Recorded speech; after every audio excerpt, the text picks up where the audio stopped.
بسم الله الرحمن الرحيم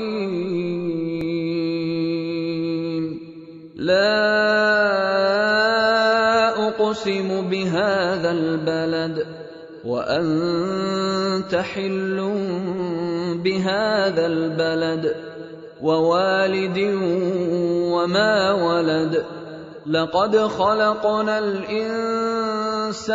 في كبد أيحسب أن لن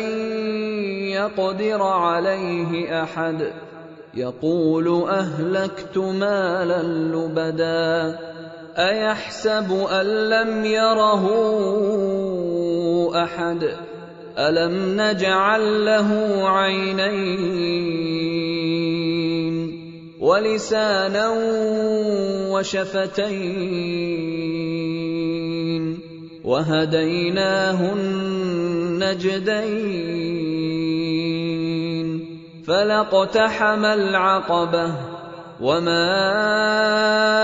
أدراك ما العقبة فك رقبة أو إطعام في يوم ذي مسغبة يتيما ذا مقربة أو مسكينا ذا متربة ثم كان من الذين آمنوا وتواصوا بالصبر وتواصوا بالمرحمة أولئك أصحاب الميمنة والذين كفروا بآياتنا هم أصحاب المشأمة عليهم نار مؤصدة